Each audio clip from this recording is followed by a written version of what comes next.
Ош ТВ телеканалынын эфирдеги убактысын түшкө жаңылыктар топтому улантат. Студияда Алмагүл Эркебай кызы кызмат кылам. Саламатсыздарбы? УКМК тарабынан Кытайдан ат кесчилик жол менен товарлардын реалдуу көлөмүн азайтып алып келүү фактысы боюнча кылмыш жаза кодексинин 337-беренесинин 3-бөлүгүнүн кызмат абалын кыйнаттык менен пайдалануу негизинде козголгон кылмыш иши тергелүүдө. Бул тууралуу аталган ведомстводон кабарлашты. Маалыматка ылайык быйыл апрель айынан тарта 4 жоопкерчилик чектелген коомунун өкүлдөрү финансы министрлигине караштуу мамлекеттик бажы кызматынын түштүк батыш бажысынын кызматкерлери менен алдын ала сүйлөшүп алып, тараза көлүктөрүн бурмалоо аркылуу ташылып келинген жүктүн салмагын өзгөртүшкөн. Анын негизинде бажы төлөмдөрүн төлөө шарты менен андан ары эсептөө жүргүзүлгөн. Өз кезегинде финансы министрлигине караштуу түштүк батыш бажысынын кызматкерлери жарыяланган документтер менен иш жүзүндөгү маалыматтардын ортосундагы ачык айкын айырмачылыктын белгилери бар экендигине карабастан 100дөн ашык жасалма документтердин негизинде товарларды бажылык тариздөө иштерин жүргүзүшкөн. Финансы министрлигине караштуу түштүк батыш бажысынын кызмат адамдарынын жана аталган жоопкерчилиги чектелген коомунун өкүлдөрүнүн мыйзамсыз аракеттеринин натыйжасында 200 тоннадан ашык товар бажы төлөмдөрүн төлөөдө эсепке алынбай, мамлекеттик бюджетке өзгөчө ири өлчөмдө зыян келтирилген деп айтылат маалыматта. Бул факты боюнча финансы министрлигине караштуу мамлекеттик бажы кызматынын түштүк батыш бажысынын Ош бажы процедуралары борборунун бажы эрежелерин сактоо боюнча тобунун 2 инспектору, 2 компаниялардын өкүлдөрү кармалып, Юстиция министрлигине караштуу номер 25-тергөө абагына киргизилди. Учурда мамлекетке келтирилген зыянды аныктоо, бул кылмышка тиешеси бар башка адамдарды аныктоо иштери жүрүп жатат.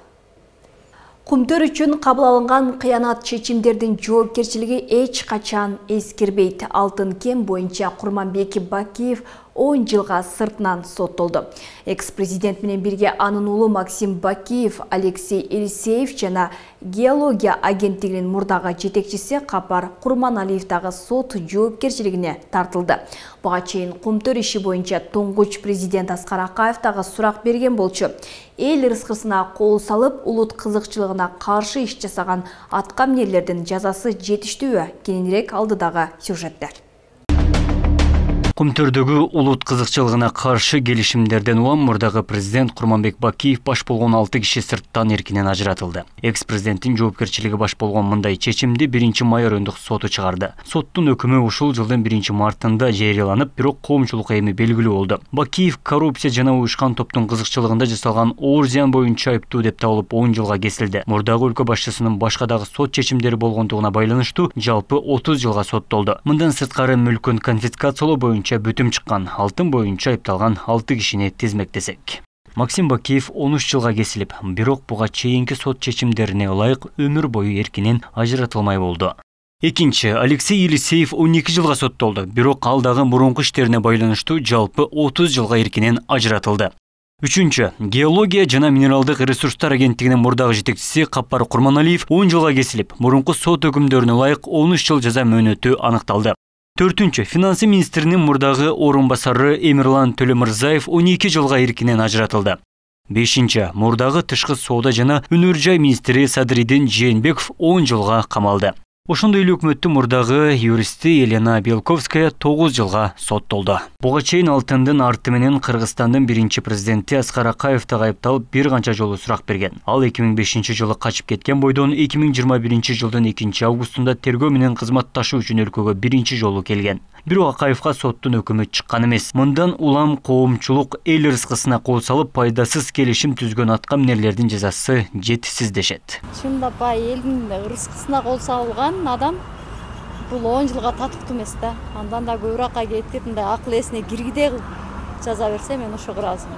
Жок, себеби аз эле сумманы аларга салып коюп атат да.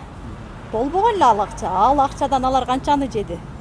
Ал болбогон эле сумманы төлөгүлө деп коюп атат, алар үчүн оңой да. Аны төлөп коюп чыгып кете беришет.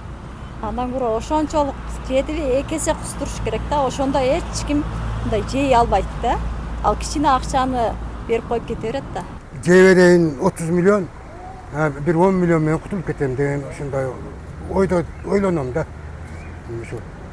Бакиевдин чечимине инанбайсыз? İnanmayın. Мен оюмча туура эмес.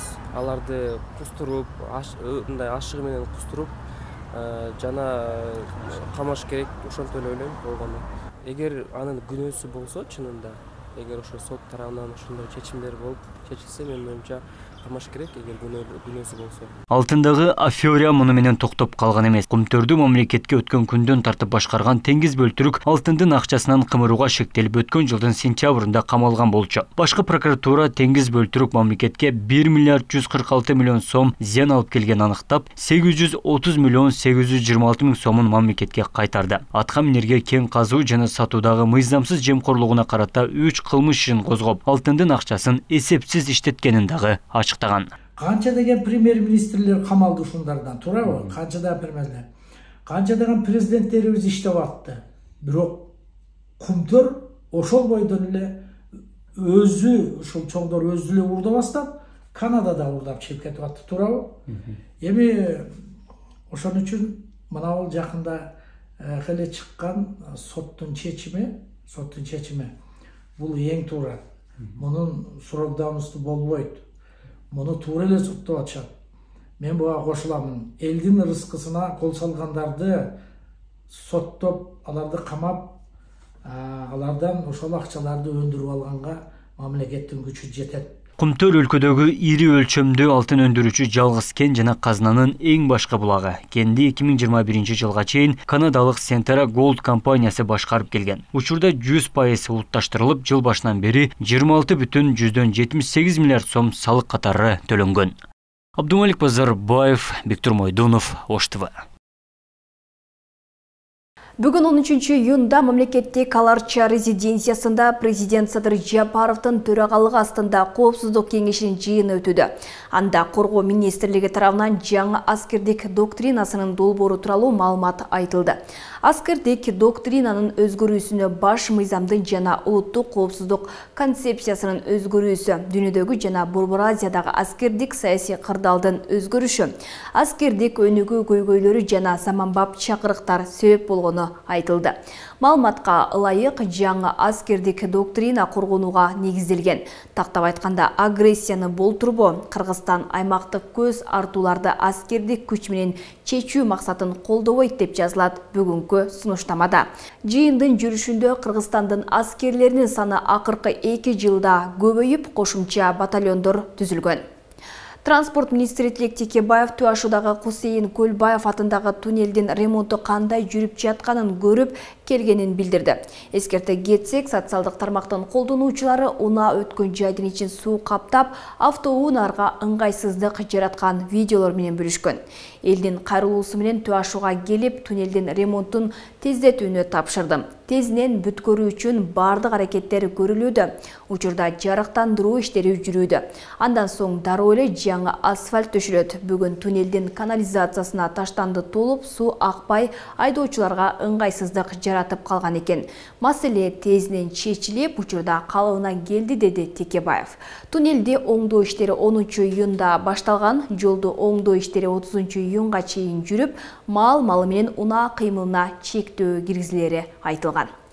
Сауыт өнүктүрүү фонду Тракчайды каржылоого $100 миллион насыя берет. 12 июнда Жогорку кеңештин тармактык комитети Кыргызстан менен Сауыт өнүктүрүү фондунун ортосундагы Кыргыз Республикасында Тракчайды каржылоо долбоору боюнча кредиттик макулдашууну ратификациялоо тууралуу мыйзам долбоорун жактырды. Экономика жана коммерция министринин орун басары Чороз Сейитов белгилегендей, Сауыт өнүктүрүү фонду Кыргыз Республикасындагы Тракчайды каржылоо долбоорун ишке ашыруу үчүн 25 жылдык мөөнөткө 375 миллион Сауыт реалы, 100 миллион АКШ доллары эквиваленти өлчөмдө насыяны жылдык 1,5% кредиттик комиссия менен 5 жылдык жеңилдетилген мезгил менен 25 жылдык мөөнөткө берет. Программада 40 чарчы метрден 85 чарчы метрге чейин 3000 бирдик арзан турак-жай куруу каралган. Долбоор 2028 жылдын аягына чейин бүтөөрү күтүлүүдө. Мамлекеттик ипотекалык компания тартылган финансылык каражаттардын оператору болот, жер участокторун берет жана Менин үйүм 2021-2026 программасынын катышуучулары сыналган Кыргызстандын жарандарына жеткиликтүү турак-жайдын курулушун каржылайт. Араван районунда дыйкандар алгачкы түшүмүн жыйнап баштады. Быйылкы жылы түшүм мол болгонун айтышууда. Учурда алгачкы түшүмдөр жергиликтүү базарга сатка чыккан. Ошондой эле коңшу Казакстанга да экспорттолууда. Аравандык дыйкандар эми экинчи эгин эгүүгө камтанышууда. Насыл чоңалайдан алып келген картошкурuk Агата деген сорты. Искендер Сыдыков жаз алды менен 80 сотық жерине картошка айдаган, эми бул жерден 25 тоннага жакын түшүм алууну болжоп турат. Учурда картошканын алгачкы түшүмүн жыйнап баштаган дыйкан быйылкы жылы түшүм мол болгонун айтат. Былтыркыга караганда быйыл эми мындай ойлоп көргөндө кичинекей суу таңкыс болду. Эми эптеп сууну бойлоп буруп алып келип койдук. 7 жолу суу ичти. Удобрение бердик. Жылдагыга караганда быйыл жакшы болду. Түшүм. Мен үчүн. Карышка деле балык эми. Күзүндө көң салганбыз. Быйылкы жылы Араван району боюнча 1689 гектар жер аянтына картошка айдалган. Учурда дыйкандар жабыла картошка жыйноого киришкен. Түшүмдү өз убагында жыйнап алуу үчүн дыйкандар жумушчулар да жалдашкан. Учурда жаңы бышкан картошкалар жергиликтүү базарларга сатка чыгып, 30 сомдон жогору сатылууда. Ошондой эле коңшу Казакстанга да экспорттолуп жатат. Ушу Казакстанга алып кетет экен. Хайдаркендик балдар келип кардар болушту. Анан булар өткөндө бир 10 күн мурун келишип картошканы көрүшкөн. Мен айтканым ушу акыркы 10 күндүгү бар. Дагы бир суу коюлат. Андан келесиңер дедилер. Ошого азыр келип көрдүк, пышыптыр. Кече бир машинасын жүктөп кетти. Эми калганы ушул. Нашы жерде канча чыгышын эми Кудайым билет, эми баракасын берсин. Дыйкандар эми картошка казуу иштерин аяктаса, экинчи эгин айдап башташат. Быйылкы жылы Араванда жашылча жемиш түрү 2000ден ашык гектар аянт кайдалган. Учурда сарымсак, пияз жана жашылча жемиштердин биринчи түшүмү жыйналып, ички базарларда сатка чыгарылган. Божомол план деп коебуз 1 жылдык. Күздө ноябрь декабрда бул божомол планды айыл өкмөттөр менен ошол жерде дыйкан фермерлер менен пландаштырып, божомол план боюнча 1685 гектар эгилген. Азыркы убакта ошо биздин эң жогорку зона деп коебуз Араванда. Маңгыт айыл өкмөтү жыйын терини картошканы орто пайызга барып калды. Бул картошкадан эле тек жөн койбостон биздин дыйкандарыбыз экинчи эгинге да аракет кылат. Эмне үчүн дегенде биринчи эгинден эмге кайтпай калса экинчи эгинден кайтарат. Бул көбүрөөк бизде жүгөр эгебиз.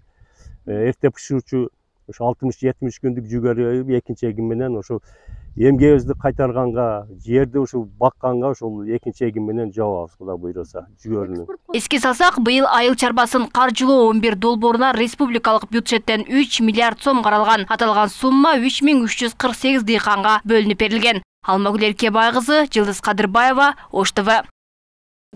Мына ушундай кабарлар жаңылыктардын негизги топтомун түздү. Кайрадан эфир аркылуу амандашканча саламатта калыңыздар.